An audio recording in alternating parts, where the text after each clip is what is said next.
locais onde o campo magnético é mais retorcido e complexo, o calor ascendente é bloqueado e a temperatura do material pode baixar até 500 graus. O resultado são as manchas solares, pontos escuros na superfície do Sol. As manchas solares são escuras apenas em relação ao material brilhante que as cerca. Se uma delas ficasse isolada no espaço, seu brilho seria 10 vezes maior do que o da Lua cheia. Essas nódoas aparentemente pequenas, na verdade são crateras de plasma do tamanho da Terra. Galileu foi um dos primeiros cientistas modernos a observar as manchas solares. Com um telescópio, ele projetou a imagem do Sol em um papel e a observou. Notou que as manchas se deslocavam pela estrela, a primeira indicação de que o Sol girava.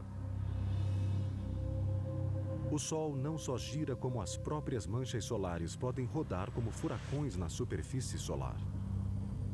Quando isso ocorre, seus campos magnéticos ficam extremamente contorcidos. Campos magnéticos contorcidos acumulam mais energia, podendo levar a imensas erupções. Think of a rubber band as a magnetic field line. If you twist it and you twist it enough, it's going to have all that energy, and when you let it go, it's going to release. If you just take an untwisted rubber band and release it, it's not going to fly.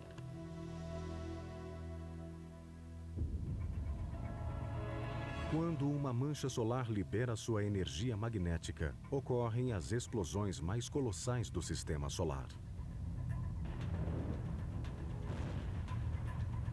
Uma única explosão libera até 1 bilhão de megatons de energia, o que equivale a 1 milhão de erupções vulcânicas na Terra. They appear as these very bright regions, and they're so bright because the temperature is so high, on the order of 10 million degrees. And they can last for hours, but the energy is massive. The whole explosion is equivalent to millions of nuclear bombs leaving the surface of the sun all at once. Além de irromper no espaço, as explosões solares também canalizam partículas de energia até uma camada do Sol chamada cromosfera, onde rapidamente transferem a energia como uma bola branca batendo nas outras no jogo de bilhar. So the cue ball acts like one of these very high energetic particles coming from the flare region. The cue ball smacks very quickly into the 8-ball rack. And once it impacts that head ball, it's going to transfer that energy to the balls behind it, and then they will all fly out because the energy is transferred to all of them. Quando uma grande explosão lança muitas partículas de energia ao mesmo tempo, algo estranho começa a acontecer. Estas são imagens de um tremor solar. In 1998, there was a solar flare up in the corona that was so powerful that the material flying down toward the surface of the sun actually slapped the surface and caused ripples to spread out from there. Embora pareçam ondas em um lago, na verdade têm 3 quilômetros de altura e se deslocam a uma velocidade de até 400 mil quilômetros por hora. O tremor de 1998 teria atingido 11,3 na escala Richter, sendo mais de 1 milhão de vezes mais forte do que o terremoto de 1989 que sacudiu São Francisco. Para abalar a tal ponto a superfície do Sol, a explosão solar precisa liberar uma quantidade colossal de energia. It turns out it's almost the same amount of energy as if you covered the entire landmass of the Earth with dynamite, about a yard thick, and set it all off at once. So these explosions are not small. Terremotos não são os únicos desastres naturais com equivalentes no Sol. Explosões também podem provocar tsunamis solares quando ondas de plasma na atmosfera solar se elevam a 110 mil quilômetros por hora e se espalham por toda a superfície em questão de horas.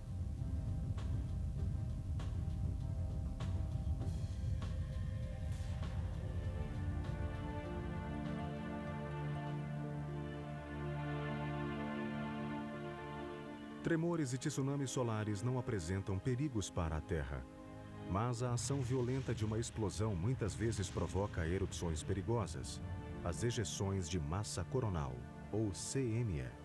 Nesses eventos, a energia de uma explosão lança uma massa de plasma radioativo e magnético para fora da atmosfera solar. Coronal mass ejections range in speeds, but they can occur as quick as 800, 900 miles per second, which is extremely fast, and they expel a massive amount of material. It can be the same amount of mass as, say, Mount Everest coming out from the sun and flying out into space. Para onde vai esse plasma radioativo e superaquecido quando deixa o Sol? Às vezes perde-se no espaço sem causar danos. Outras vezes pode afetar a Terra. As ejeções de massas coronais solares são uma das maiores ameaças para a Terra. Também conhecidas como tempestades solares, lançam grandes massas de partículas magnéticas ao longo de 150 milhões de quilômetros no espaço. A maioria demora vários dias para viajar do Sol para a Terra. Mas algumas se precipitam pelo sistema solar a 10 milhões de quilômetros por hora, alcançando nosso planeta em menos de 16 horas. Essas tempestades podem induzir correntes na atmosfera externa, neutralizando satélites e redes elétricas, e têm o potencial de causar tantos estragos quanto um furacão ou um tornado.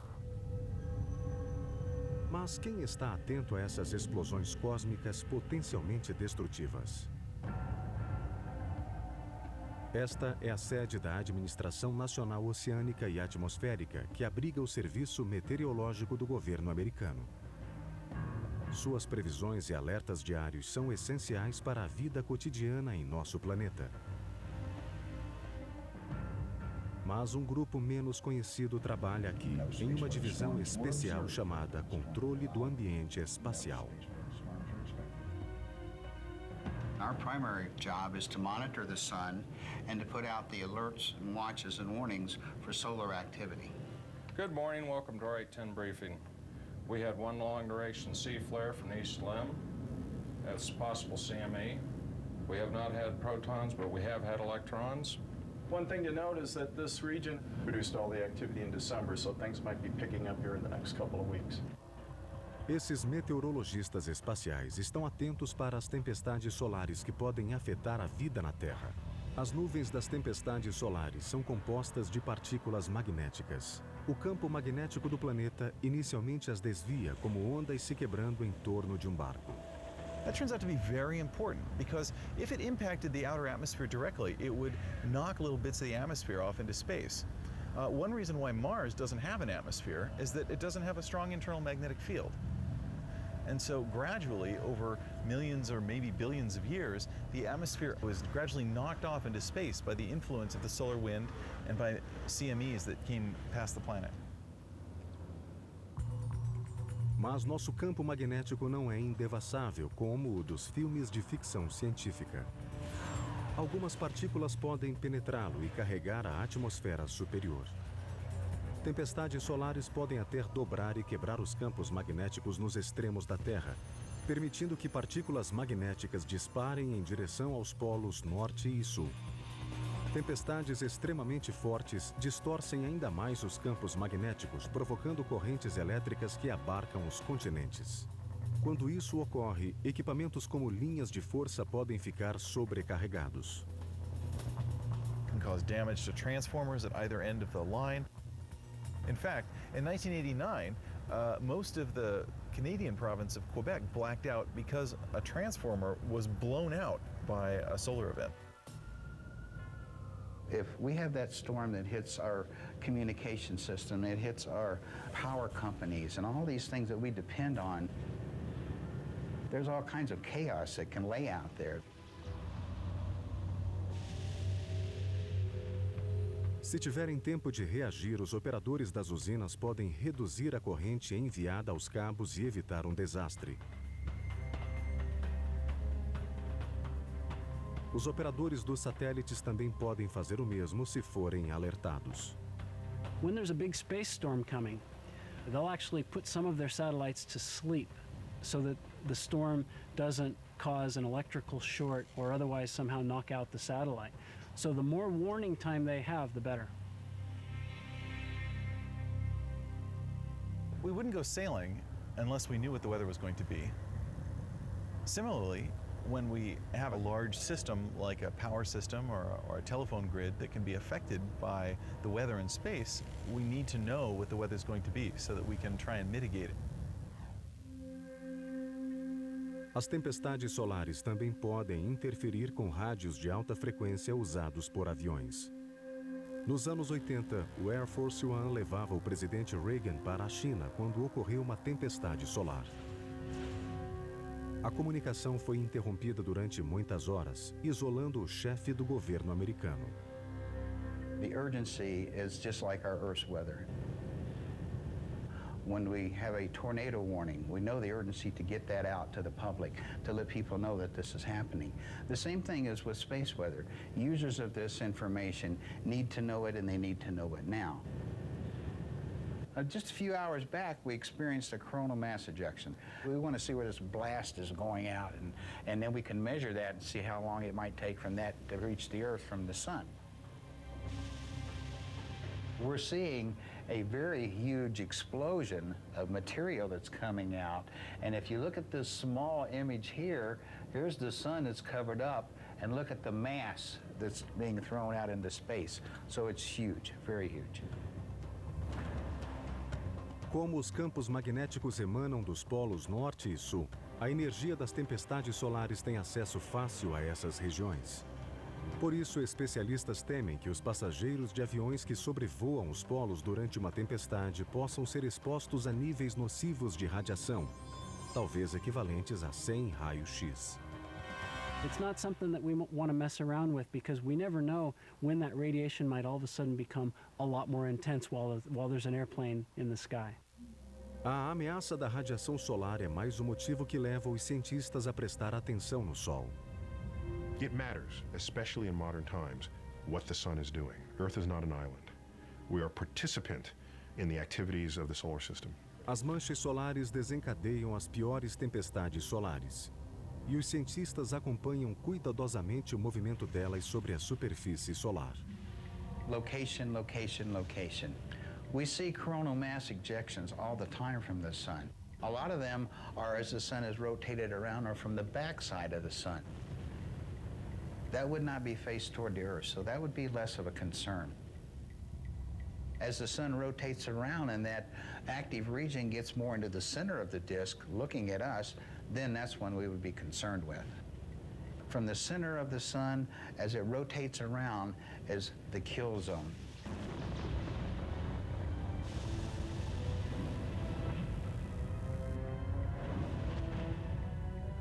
As the sunspot rotates around and begins to face directly at Earth, that's when we really have to worry about a storm. If a big storm lifts off then, it can aim directly at Earth and the full force of the storm slams into the planet.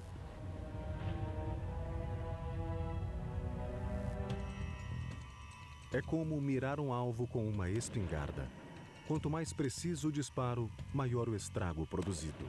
Mas o perigo vem acompanhado de uma beleza deslumbrante.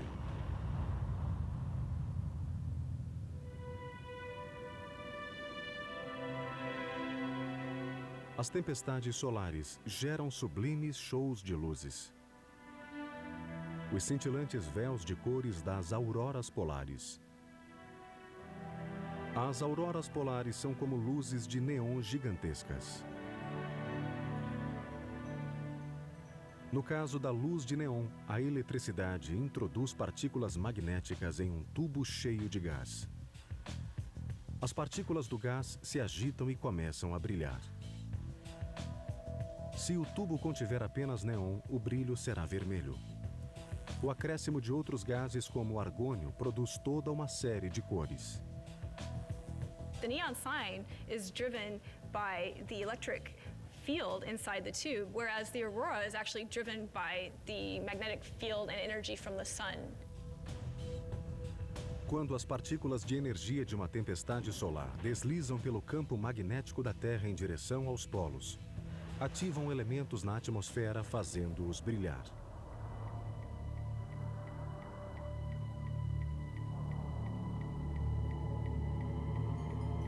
Moléculas de oxigênio emitem cores verdes ou vermelhas, e o nitrogênio produz tons rosa, azuis e violeta.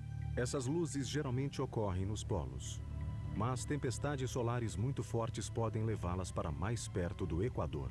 Em 1859, uma tempestade geomagnética causada por uma enorme explosão solar criou auroras até mesmo em Roma. A tempestade de 1859 foi um evento de rara intensidade, e alguns a consideraram a tempestade solar perfeita. The 1859 storm taught us a little something about what the sun can do. The storm was so intense and the alignment was so perfect that it simply overwhelmed Earth's natural defenses. Uma enorme explosão solar abalou a superfície do Sol. Menos de um dia depois, a 150 milhões de quilômetros de distância, os cabos de transmissão da Terra começaram a faiscar. Os negócios do mundo todo cessaram enquanto incêndios eram causados pelos cabos incandescentes. Ao mesmo tempo, auroras coloridas iluminaram os céus de cidades do mundo todo. A Terra acabara de ser visitada pela tempestade solar perfeita. The sun kicked up this just incredible solar flare and a massive amount of energy headed towards Earth. Além de ser uma das maiores já registradas, essa tempestade também foi uma das mais velozes. Partindo de uma mancha solar voltada diretamente para a Terra, alcançou nosso planeta em menos de 18 horas. Now it takes a really fast rocket ship years to get to the sun. This storm, this cloud of electrified particles, managed to get here in less than a day. That's incredibly fast. Felizmente, a tempestade solar perfeita ocorreu em 1859, quando a única tecnologia vulnerável ao evento era o telégrafo. Desde que o mundo tornou-se dependente da alta tecnologia, ainda não se deu outra tempestade solar perfeita. A pergunta é: pode acontecer de novo? What if we have another one like that? Can we have another perfect storm? Well, I'd say yes, we can. There's no doubt about that. The effects that would be on us today compared to 1859 could be devastating.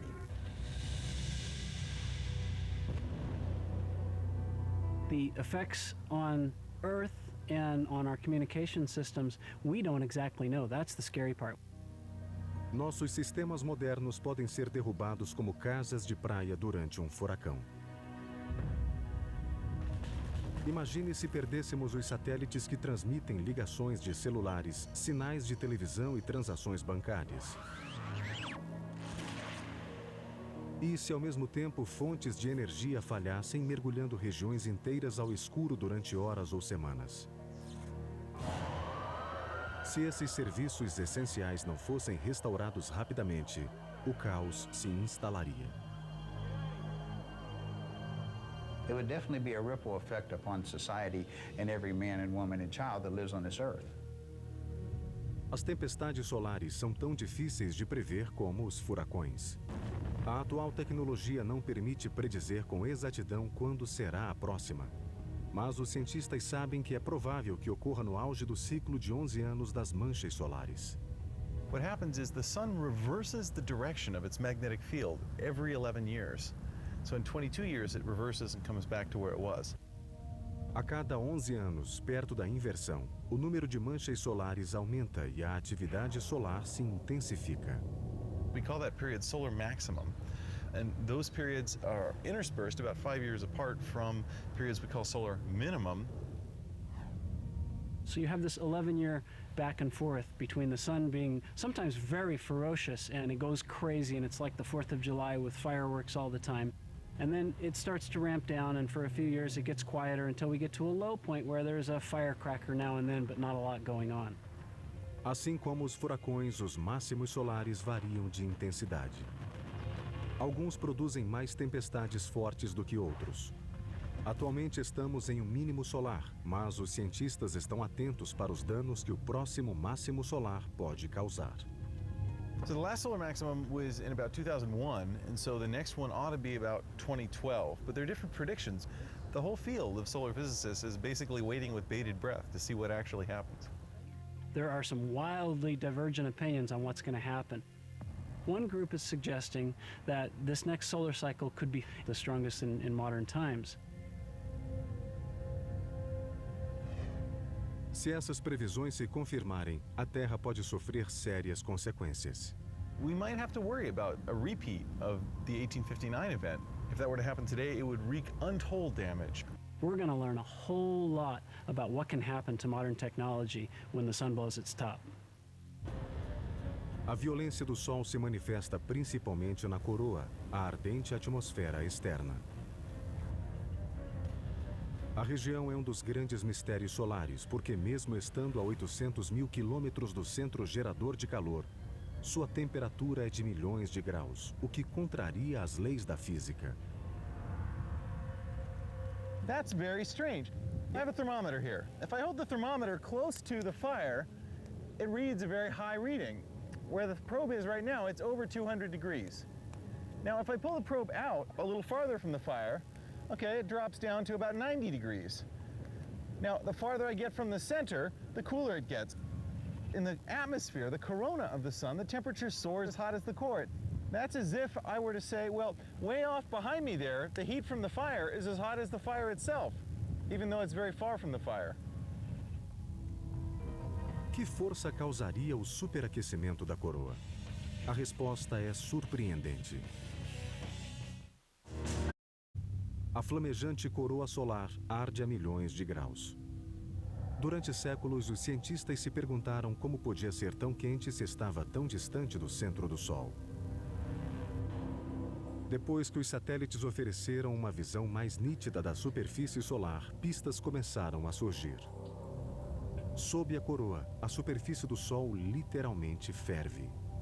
The reason is that the entire surface of the sun is covered with convection cells, hot material from the inside of the sun. It rises up through, reaches the surface, cools off by glowing, giving off sunlight, and then sinks back down. Each bubble of material that comes up is about the size of Texas. It spreads out across the surface, cools off, and sinks down in 5 minutes. So that's a tremendously violent process. Well, that's happening in literally almost 1 million places over the entire surface of the sun all the time, around the clock, 24/7. Além de violento, esse processo é extremamente ruidoso. The sun is a tremendously loud place. If you could imagine covering the entire surface of the sun with speakers being driven as hard as the loudest rock concert you've ever been to, that would be comparable to how loud it really is on the surface of the sun. A superfície turbulenta do Sol cria energia sonora bastante para aquecer a coroa a milhões de graus. Segundo os cientistas, a combinação dessas ondas sonoras com a energia do campo magnético do Sol é responsável pelas temperaturas extremas da coroa. O único momento em que vemos a coroa a partir da Terra é no auge de um dos espetáculos mais deslumbrantes do sistema solar, o eclipse total. Antes que os cientistas os compreendessem, esses eventos impressionantes provocavam medo. Os chineses antigos achavam que um dragão estava devorando o Sol. Mas o que acontece no eclipse solar? Em termos simples, a Lua bloqueia nossa visão do Sol. Imagine that you're sitting in the movies watching very happily something going on the screen, and then somebody in the row in front of you comes across and blocks your view. In the movie theater, you might not want that person to come across in front of you, but at an eclipse, we're very lucky to have the moon come across the sun, and we're lucky to have it come right across the middle. Também é uma sorte que a Lua, embora seja 400 vezes menor do que o Sol, ao mesmo tempo esteja 400 vezes mais próxima da Terra. Graças a essa coincidência cósmica, os dois corpos parecem ter o mesmo tamanho no céu, o que permite que um bloqueie totalmente o outro. Esse magnífico evento cósmico ocorre apenas quando a trajetória da Lua cruza a linha entre a Terra e o Sol. A órbita da Lua tem uma ligeira inclinação de 5 graus. Se não tivesse, ocorreria um eclipse a cada mês. And then we'd be bored. But we're not bored because most months the moon goes above or below the place where the line goes from the Earth to the Sun. Então, no lugar de uma vez por mês, ocorre um eclipse total em algum lugar da Terra uma vez a cada 1 ano e meio. Quando desliza em frente ao Sol, a Lua projeta uma sombra sobre a Terra. A parte externa, onde a sombra é mais leve, chama-se penumbra.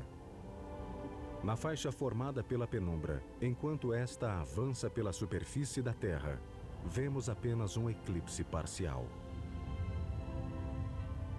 Mas no caminho da sombra escura interna, chamada umbra, presenciamos o majestoso eclipse total.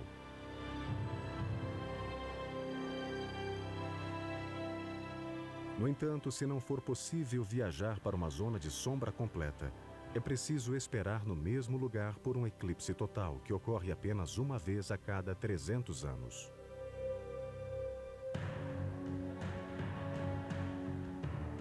O Sol, a estrela cintilante de nosso sistema, é capaz tanto de beleza deslumbrante como de violência feroz.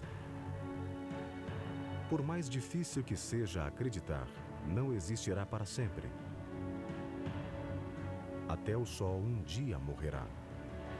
The sun has a fixed amount of fuel in its core. It is undergoing fusion at a rate that you can calculate. You say, here's the rate it's using its fuel. Here's how much fuel you have. So it's a simple calculation to show when the sun will die. And that's in about 5 billion years. Well, unfortunately, the sun will not go out with a bang. It is too small to erupt in a supernova. However, stars do a peculiar thing. They're one of the few things around that get hotter as they cool off. Ao esgotar seu estoque de hidrogênio, nossa estrela mais próxima vai resfriar e gradualmente submergir com a força da gravidade. A energia dessa queda voltará a aquecer o núcleo a centenas de milhões de graus, um calor suficiente para que comece a queimar hélio. Com o calor adicional do hélio, a estrela se expandirá, tornando-se um monstro chamado Gigante Vermelho. It gets so big, it will engulf the entire orbits of Mercury, Venus, and Earth. You don't want to be around for that. You want to be planet hopping your way to safety long before this happens. The Earth is likely to change its orbit slightly as the star expands so that it won't be engulfed. Still, talk about global warming, you wouldn't want to be there. Finalmente, as camadas externas do Sol se tornarão tão instáveis que se dissolverão no espaço, deixando um pequeno núcleo do tamanho da Terra. So remember, we've shrunk most of the sun, which is 1 million miles across, to the size of the Earth, which is more like 6,000 miles across. A grandiosa estrela será reduzida a um carvão que lentamente se resfria. And life as we know it on Earth will cease to exist. And that is the death of the sun. São péssimas notícias para a humanidade. Mas pensemos no lado positivo. We've got 5 billion years to prepare for this disaster. Por enquanto, a humanidade banha-se na luz do Sol no apogeu de sua força. A ciência descobriu muitos segredos de nossa estrela mais próxima, cuja beleza nos deslumbra na mesma medida em que sua fúria nos assusta. No início, só havia escuridão, e então, bang. Tudo se estilhaçou em fragmentos que se espalharam pelo espaço e pelo tempo sem fim. Veja o que vai além da imaginação, além dos limites da existência, em um lugar que chamamos de universo.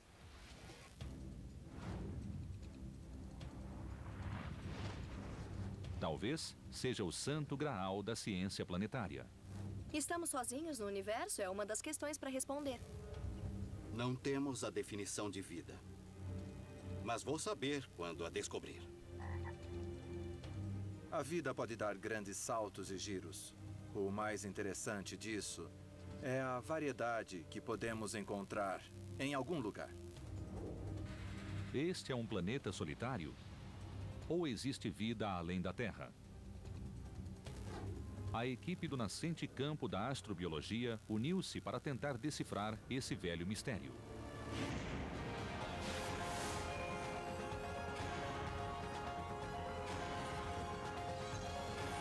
O Universo, Astrobiologia.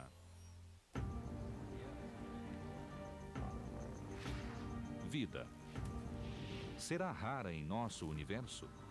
Ou o espaço seria um zoo galáctico fervilhante de criaturas? Todos pensam no alienígena pequenininho, verde, com grande nariz pequeno. Bem, pode ser, mas eu não acredito. Em planetas longínquos, a vida pode se resumir em micróbios estranhos ou monstros de ficção científica, como arraias galácticas. Em outros, pode haver organismos cibernéticos, híbridos de biologia e máquinas. Uma forma de imaginar como seria um alienígena é tentar pensar nas possibilidades de nosso futuro. Talvez sejamos um dia máquinas humanoides. Eu sinto que já sou um híbrido de máquina e humano. Veja, tenho este laptop que carrego onde for, e é o terceiro hemisfério do meu cérebro. Até meu corpo está mudando, ganhando formas de usuário de laptop. Sou um Homo laptoptopus. Talvez o universo esteja cheio de vida, mas ainda não temos provas. Então temos que procurar. Quando se trata de caçar alienígenas, o cientista e musicista David Greenspan usa uma batida diferente.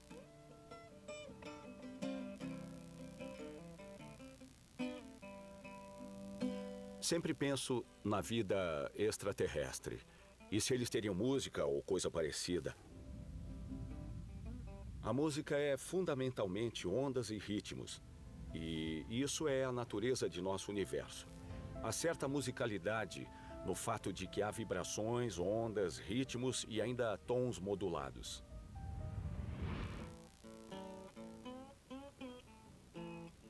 Então imagino, essa é a minha fantasia. Alguma analogia com a música projetada no futuro, quando misturaremos nossa cultura com a cultura alienígena. Acho que há muitas nuances de astrobiologia se falarmos com cientistas, mas há um consenso geral no objetivo. Queremos encontrar vida no universo, mas enquanto isso, vamos aprendendo um bocado sobre a vida na Terra. No campo da astrobiologia, uma meta fundamental na busca de vida no universo é saber primeiro como a vida evoluiu aqui na Terra. Um dos grandes mistérios da astrobiologia é como a vida se iniciou na Terra. Se entendermos isso, então nós entenderemos como ela começaria em outro planeta.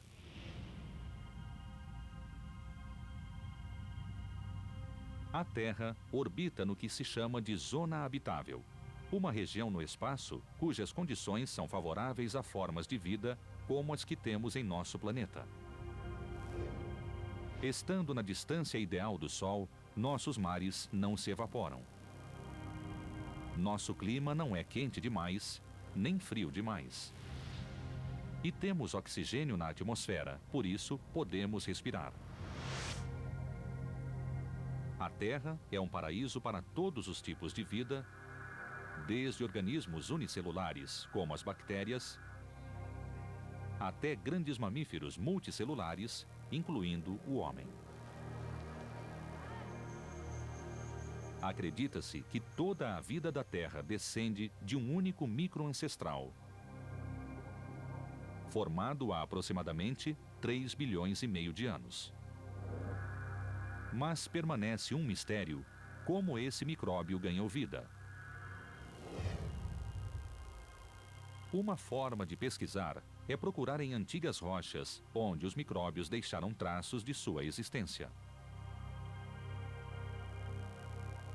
A geologia é a ferramenta perfeita para entender a origem e a evolução da vida na Terra, pois seu registro histórico está inteiramente gravado nas rochas que vemos por aqui.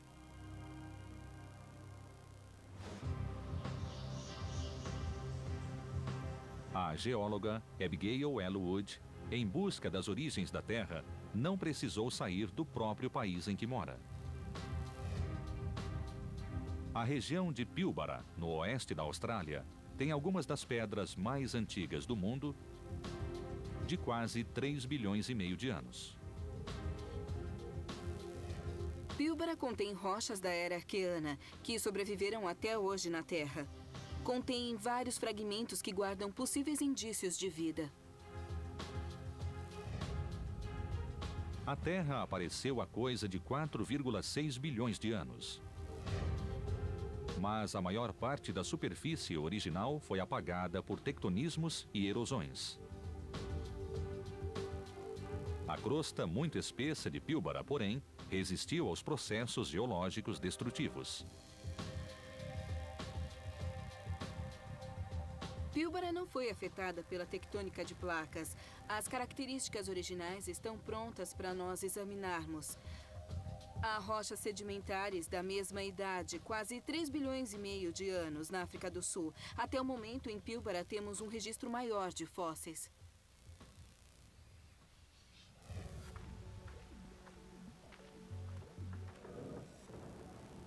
Abigail passou mais de 3 anos pesquisando as formações rochosas de Pilbara e examinando certas estruturas chamadas extrematólitos, fósseis formados por organismos vivos há 3,5 bilhões de anos. Percebi que estava olhando para os remanescentes de um velho recife, um recife microbiano. Não é de coral como os que conhecemos agora, e sim de estruturas estromatólitas formadas por micro-organismos.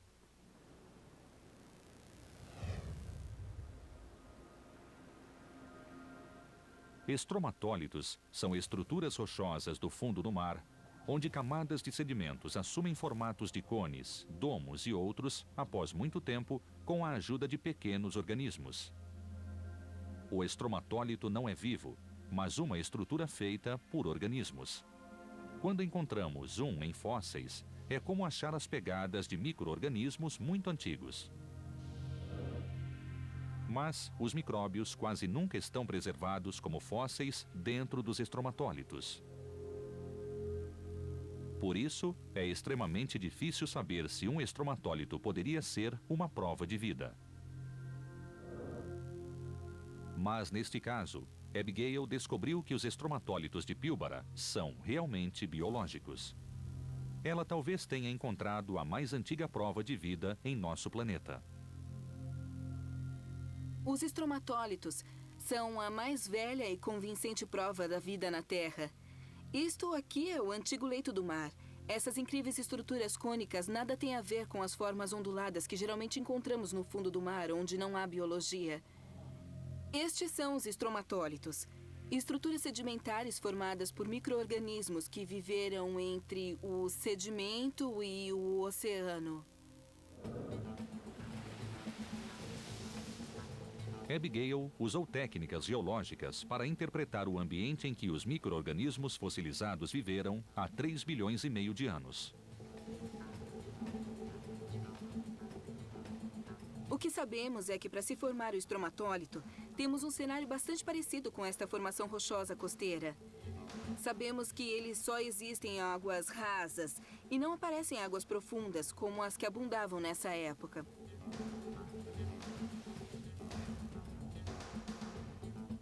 Esse ecossistema fossilizado oferece-nos um vislumbre do passado e do que talvez sejam os restos dos ancestrais do homem. Com a evolução da astrobiologia e novas técnicas para interpretar indícios da vida, podemos dizer que a vida deve ter chegado à Terra pelo menos há 3,4 bilhões de anos. Mas poderia ter existido vida antes disso na Terra? O mais antigo indício de vida não é indício da vida mais antiga. Não temos registro geológico dos primeiros 500 milhões de anos da história. Há uma grande lacuna aí. O que não está registrado no fóssil é como a vida se formou pela primeira vez.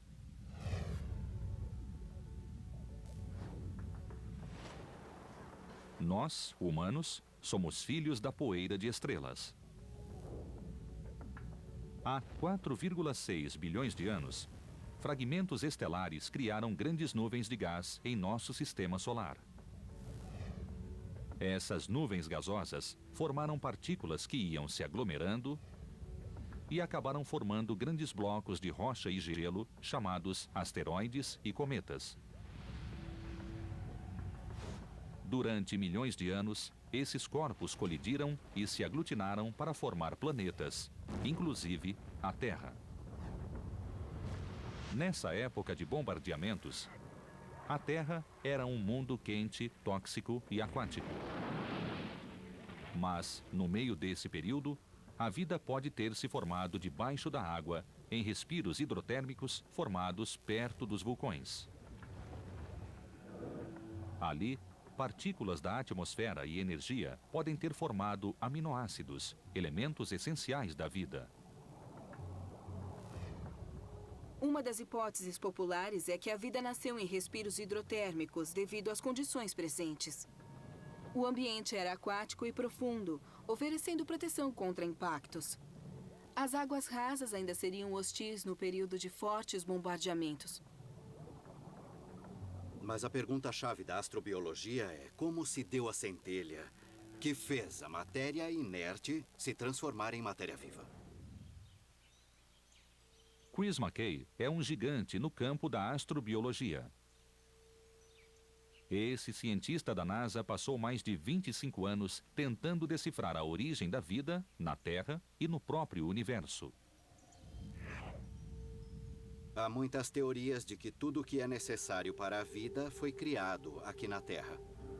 Assim, o material orgânico que originou a vida seria produzido sob descargas de raios na Terra. Outra teoria é que o material que originou a vida foi criado na Terra, mas viajando. Cometas, por exemplo, seriam uma fonte deles. Meteoritos de Marte e asteroides cadentes também teriam sido fontes. A matéria em si foi importada, mas a vida cresceu aqui. Mas outra teoria sugere que não só a matéria chegou aqui, mas a própria vida pode ter vindo do espaço. Não sabemos qual alternativa é a verdadeira. Toda a vida da Terra é construída com blocos essenciais que incluem carbono, hidrogênio, oxigênio e nitrogênio, e mais 2 dúzias de ingredientes. Mas o que é realmente fundamental parece ser água e carbono. O modelo biológico de água e carbono é o melhor que conhecemos. Parece o melhor meio para haver vida. Os cientistas acreditam que a melhor chance de encontrar vida extraterrestre é procurar traços de carbono e água nos planetas de nosso sistema solar. Mercúrio e Vênus estão próximos demais do Sol para ter água ou atmosferas semelhantes à nossa. Mas e Marte, o quarto planeta do Sol? Estudar o mais antigo indício da vida na Terra é relevante na busca de vida em Marte. Temos indícios de que no passado Marte teria sido mais hospitaleiro, úmido, quente e tinha atmosfera. Hoje, Marte parece um deserto de pó vermelho. A atmosfera é tão rarefeita que a água congelaria e evaporaria ao mesmo tempo na superfície. Mas a topografia revela calotas polares de gelo, bem como canais e vulcões, incluindo o Monte Olimpo, o maior do sistema solar. Será que ainda há água sob a superfície marciana, onde a temperatura é mais alta? Universo, astrobiologia. Os cientistas acreditam que a melhor chance de encontrar vida além da Terra está em um de nossos vizinhos do sistema solar. Marte, o quarto planeta do Sol, pode ter água sob a superfície. Um bom sinal de vida. Sistemas hidrotérmicos podem existir em Marte, porque vemos grandes vulcões. Sabemos que ainda existe água sob a superfície de Marte. Essa fonte de calor e água tem todos os ingredientes necessários para uma feliz vida microbiana. Para melhor entender a geologia de Marte, o astrobiólogo Adrian Brown anda investigando os pontos quentes da Terra, especialmente no Parque Vulcânico Lassen, no norte da Califórnia. A razão de eu escolher o Parque Vulcânico Lassen são os pontos hidrotérmicos, onde encontramos minerais que não se formam em nenhum outro lugar, só aqui. São minerais ricos em sulfato que existem nas vertentes das colinas e que acreditamos serem análogas às de Marte. O fato de estarem ainda ativos significa que podemos ter uma ideia de como são amigos da vida. Essas fontes hidrotérmicas são formadas perto de vulcões. No fundo da Terra, o calor das câmaras de magma empurra a água quente e minerais nela dissolvidos através de fendas e fissuras da Terra. E tudo isso irrompe com força na superfície. A fonte fica cercada de um tesouro de minerais perfeito e adequado para um banquete microbiano. A fonte hidrotérmica que está atrás de mim seria o lugar perfeito para aterrissar em Marte. Esse ponto seria perfeito para a existência de vida, perfeito talvez até para formar as origens da vida. Esta área onde a água foi forçada para cima, carregando um manancial de energia mineral para a superfície, espalha-se em toda a volta da fonte e alimenta os micróbios, fornecendo-lhes a energia da vida. Para Chris, se Marte ainda é vulcanicamente ativo, áreas hidrotérmicas como esta também existirão. Podem ser pontos onde se originou a vida ou ainda existe, mas abaixo da superfície. Marte é o planeta vermelho que vemos ao telescópio. Mas sob a fina camada de poeira, existe uma quantidade de minerais ricos em sulfato que muitos cientistas acreditam terem sido formados hidrotermicamente, e vemos minerais semelhantes nas pedras dos montes que nos cercam aqui em Lassen. Em 2006, a sonda da NASA de reconhecimento de Marte chegou ao planeta vermelho. É equipada com um espectrômetro compacto de reconhecimento por imagem, mais conhecido por CRISM, que de certo vai revolucionar nossa visão de Marte.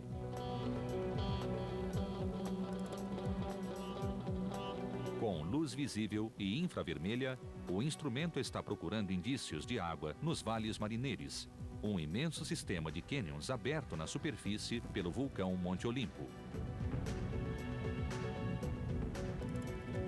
Essa área pode conter depósitos hidrotérmicos. Marte está inativo no momento, mas em sua fase ativa, talvez as águas hidrotérmicas tenham surgido perto dos enormes vulcões que vemos neste planeta hoje. E Marte pode efetivamente ter formado sistemas hidrotérmicos ativos, tais como estes, e construído uma rica camada de minerais de sulfato em seu subsolo.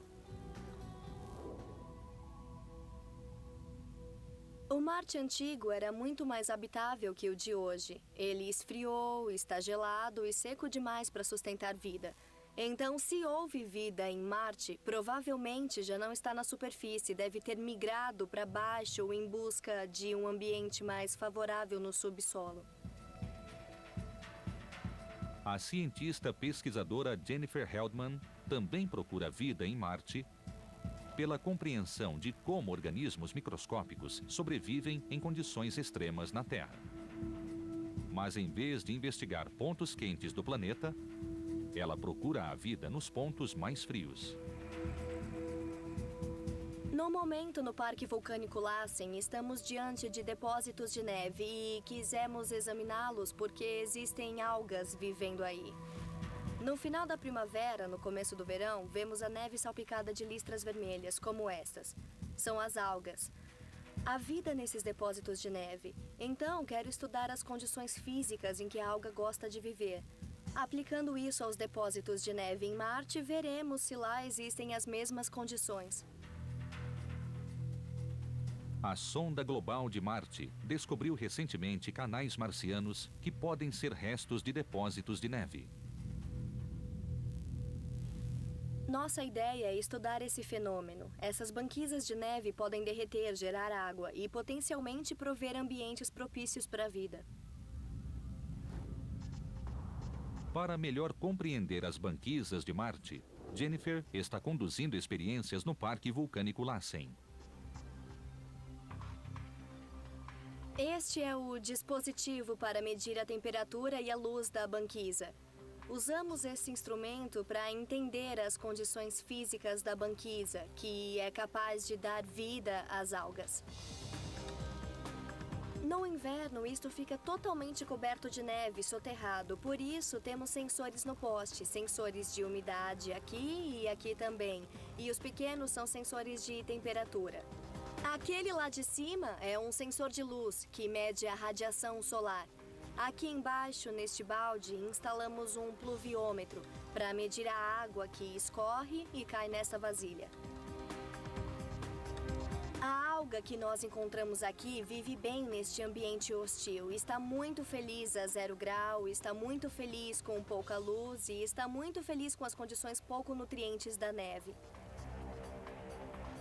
Se entendermos as condições que sustentam a vida aqui nesta neve de Lassen, então talvez entendamos as banquisas de Marte. E se houver as mesmas condições em Marte, temos de nos perguntar se as banquisas daqui são habitáveis, as de Marte seriam também?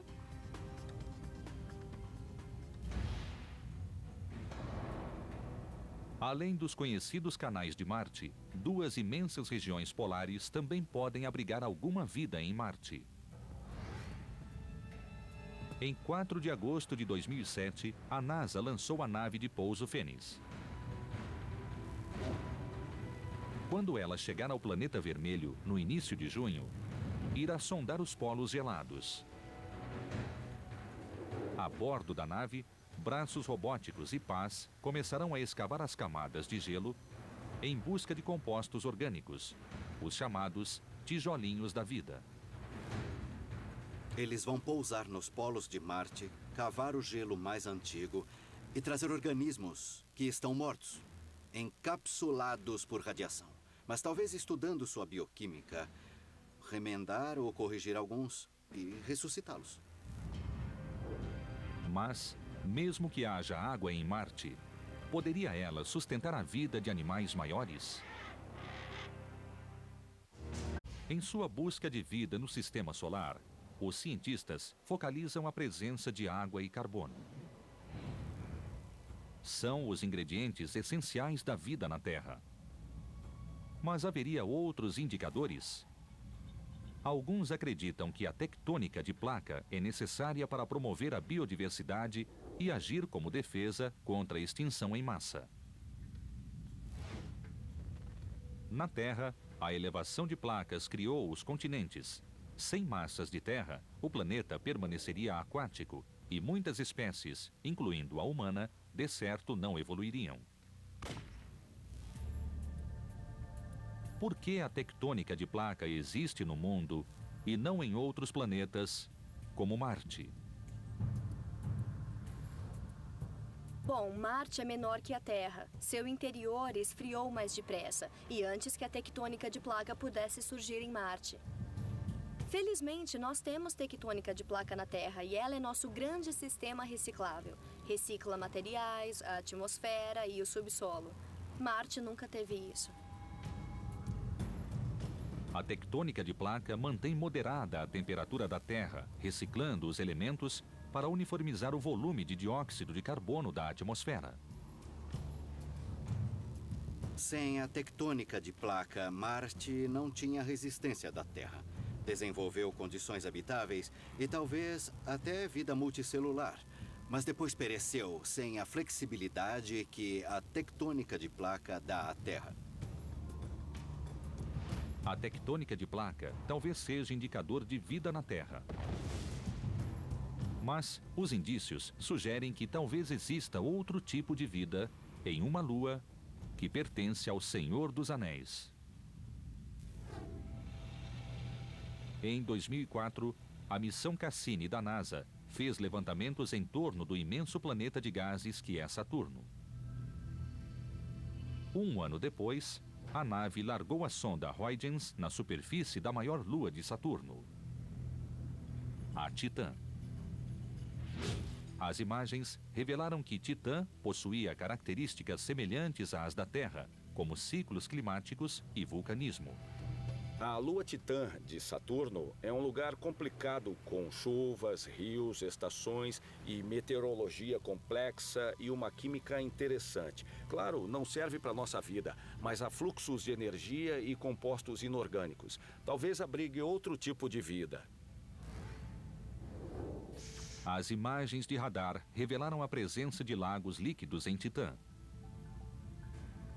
Embora sejam uma combinação de etano e metano, talvez sejam reminiscências de como era a Terra há 4 bilhões de anos. Titã, a lua de Saturno, é um lugar frio, literalmente. Tão frio que não existe água, só gelo. E ele é duro como rocha, mas há outros líquidos, o metano e o etano liquefeitos. Então talvez haja vida, talvez a vida não exija água e possa se desenvolver em outros líquidos, como o metano.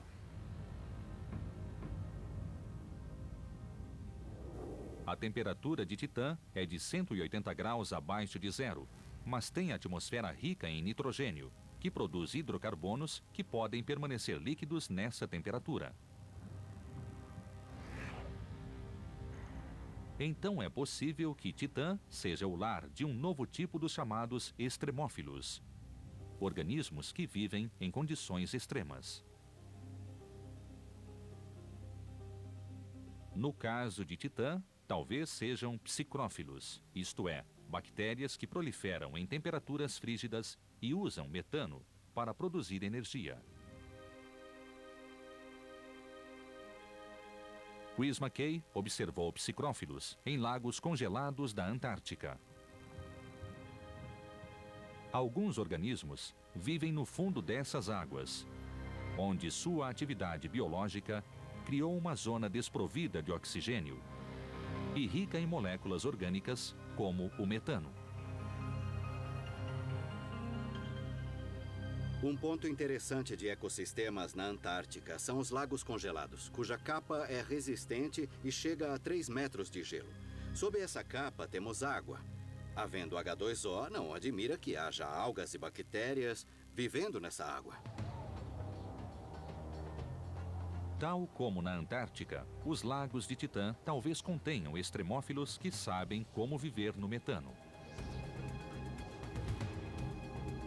E Titã talvez não seja a única lua passível de abrigar vida. Em 2003, a sonda espacial Galileu tirou fotos da lua de Júpiter, chamada Europa. Os indícios examinados sugerem que existe água sob a crosta gelada. Os cientistas acreditam que Europa tem um oceano de 80 quilômetros de profundidade. Há sinais de atividade vulcânica. Portanto, a água extremamente gelada de Europa pode se aquecer de alguns graus no leito do oceano. Essa atividade vulcânica ajudaria a criar a química necessária para haver vida. Temos indícios bem convincentes de que abaixo da crosta gelada existe um oceano. Oceano é água e água é vida. Também há indícios de que há fontes de energia em Europa. Assim, todos os ingredientes necessários à vida estão lá. O gelo da superfície de Europa é incrivelmente espesso, cerca de 10 quilômetros de profundidade. Por enquanto, é pouco provável que uma nave nossa consiga perfurá-la para chegar ao oceano. Uma missão realística até a Europa seria pesquisar a superfície em busca de organismos que subiram à tona e foram depositados em algum ponto. Mesmo mortos, eles são biológicos e poderíamos estudá-los. Nosso sistema solar é cheio de pontos interessantes e não devemos descartar nenhum enquanto não os explorarmos, pois nem sabemos o que estamos buscando. Armados de alta tecnologia, os astrobiólogos ampliaram a busca de vida extraterrestre. A próxima fronteira inclui nada menos que a Via Láctea e vai além.